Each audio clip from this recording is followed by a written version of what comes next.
a los vecinos les va a cambiar la vida. Ya escucharon los relatos y las historias de las vicisitudes que pasaban cuando crecía la cañada. Y bueno, y la tranquilidad de haber cumplido un compromiso empeñado en campaña cuando vine acá. Como decía, cuando me tocó hacer uso de la palabra, los reclamos populares, los reclamos sociales que llegan a un dirigente político que se compromete y después un ministerio como el Ministerio de Transporte que se encarga de que se ejecute la obra. Así que bien contento. En realidad yo me pongo bien cuando los vecinos también, ese es el trabajo mío, la vida de la gente. Presidente, Soriano está a muy pocos kilómetros de lo que es el puente internacional. Muchos se preguntan de esa apertura que usted ha hablado de fronteras, ¿cómo se va a hacer? Porque existe un poco de ansiedad por cruzar al otro lado, porque hay mucha familia del otro lado, y también de preocupación, ambas cosas. A ver, desde el principio de la pandemia, cuando no sabíamos cuál era su real dimensión, su letalidad, la posibilidad de contagio, siempre nuestro faro fue aperturista, fue la libertad. Ya hace un tiempo, hace 2 o 3 semanas, quizá un poco más, estamos conversando con las autoridades de salud pública, con el grupo asesor científico honorario, para ver cuándo y cómo y cuándo podríamos abrir las fronteras en nuestro país. Nosotros somos aperturistas. El tema es que no podemos afectar la salud de los uruguayos. Entonces, en ese equilibrio es que nosotros tenemos que movernos. Así que ojalá que en poco tiempo tengamos noticias al respecto. El presidente, entre las obras que se anunciaron en su mensaje está el acuerdo con Canturratí, más que una obra, es un acuerdo. ¿No es un tanto largo la ampliación de 50 años? ¿Cómo evaluó el gobierno esta solución? Primero, que nos ampara la ley. Segundo, obviamente hay una ecuación económica.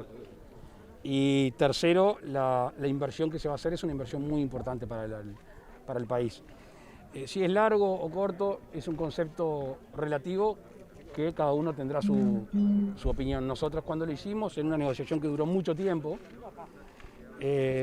vamos a hacer un poco de memoria para la gente que no está empapada sobre este tema. Uruguay enfrentaba un juicio inminente de 1.500 millones de dólares. Además de que podía pasar que se retire esta inversión del país, que era una muy mala señal para la infraestructura y la logística portuaria, pero además que se retire una inversión de este tipo, a Uruguay no le hace bien internacionalmente. No solo no se retiran, es cierto, se le extiende la concesión, como nos habilita la ley, pero además hay una inversión importantísima del entorno de 460 millones de dólares que pretendemos, sí está establecido, que se haga lo antes posible. Y por si fuera poco, otro reclamo que hizo el gobierno, sobre el cual tenemos que trabajar más, es el abaratamiento de los costos portuarios. En este caso hay un 20% de baja en las tarifas y eventualmente un 10% de baja más. Yo creo que en representación del país, quienes negociaron este acuerdo lo hicieron muy bien y beneficioso para los uruguayos. Presidente, se cambió un poco el plan de vacunación que tenía estipulado el gobierno, es decir, la gente no acudió a vacunarse. ¿Fue un error? ¿Dónde está la situación? ¿La gente no se quiere vacunar por la semana de turismo? ¿Cuál es la situación? Bueno, lo de no acudió, de nuevo, es un poco relativo. Yo siempre trato de ver el medio vaso lleno y no el medio vaso vacío. De nuevo, recordemos que estaba claramente identificados los grupos que podían vacunarse y por ende el número de gente que podía ir. Hay que ver de los sectores que se podían vacunar cuáles acudieron, si lo hizo o no la educación, si lo hizo o no las Fuerzas Armadas, si lo hizo o no la policía, etcétera, etcétera. Hubo una idea desde quienes trabajan en este tema en el Ministerio de Salud Pública, diciendo tenemos capacidad ociosa. Esto me lo plantearon a mí el miércoles a última hora y mi respuesta fue sí, por supuesto. El sistema de vacunación anda bien, es una cosa importante de nuestro país de hace mucho tiempo. Hay capacidad ociosa, usémosla. El Ministerio, termino Daniel, termino. Entonces el Ministerio de Salud Pública decide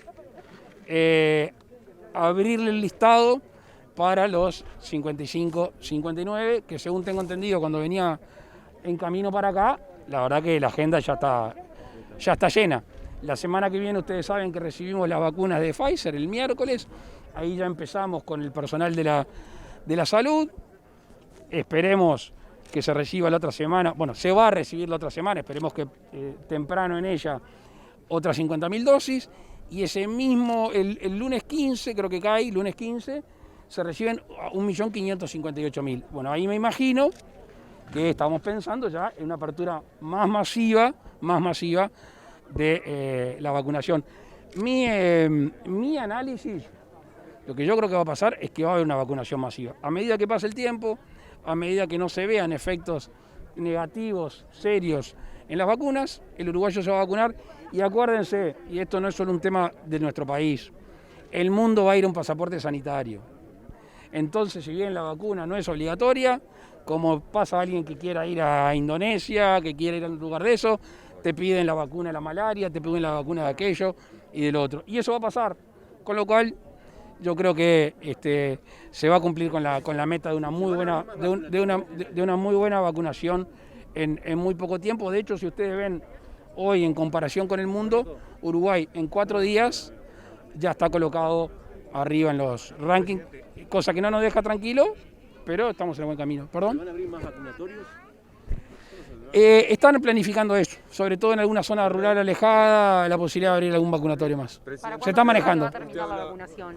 No me la juego. Cuando tenga datos un poquito más avanzados, a ver, estamos a 5, empezamos el lunes, es un poco pronto. Julio, agosto, ¿no? Bueno, no. Casi me tiran de la lengua y caigo, pero déjenos que tengamos un poquito más avanzado. Vamos a hacer un pacto, a ver, fin de marzo, y podemos hablar un poquito más de cómo viene el ritmo y cuándo se piensa terminar. Presidente, usted hablaba recién de la apertura de fronteras. ¿Se piensa justamente con vacuna o con algún test en particular poder abrir eventos, distintos tipos de actividades que por el momento no se ha podido abrir? A ver, salgo del tema de fronteras y voy directamente a lo que tú preguntás. Han diseñado un muy buen trabajo, gente encargado de la logística de la vacunación, que está trabajando asesorando a Presidencia y con el Ministerio de Salud Pública sobre los test antigénicos. Hace una semana y media, 2, nos hicieron una muy buena presentación al Ministerio de Salud Pública, a la OPP y a quien habla. Después esa presentación se la compartió con el GACH y estamos avanzando en ese tema. Yo ahora le encargué a alguien que trabaja conmigo, a Nicolás Martinelli, que encabece ese proyecto, porque si logramos adelantar en ese tema, podemos volver a espectáculos con bastante más aforo, podemos volver a alguna fiesta, podemos volver a unos casamientos. Todos sabemos lo que ha generado la falta de ellas, primero en las familias que quieren festejar y después en la gente que de alguna manera quiere vive de esta tarea que ha sido de los grandes golpeados. Así que es un test rápido, no les quiero adelantar mucho porque capaz que hay un cambio y después quedo en offside, pero básicamente es un test que se planea hacer en las farmacias, tiene un resultado de unos pocos minutos, ese test no es oneroso. Me parece que si logramos hacer eso, le genera un aire a gran parte de la población para que pueda disfrutar un poco más del esparcimiento. La litoral afectada de forma dispar por las lluvias, ¿verdad? Sobre todo en Río Negro hay zonas donde no ha llovido y la sequía está causando estragos. Estamos abiertos a más declaraciones, o mejor dicho, a ampliar o extender o cambiar algunos lugares que tengan la emergencia climática. El martes cuando me tocó hablar, habrán escuchado de la cantidad de hectáreas que se declararon, creo que fueron 5 millones y fue 14. Y bueno, insisto, tomo noticia de lo que tú me decías, Daniel, y bueno, estaré en contacto cuando salga de acá con el Ministerio de Ganadería.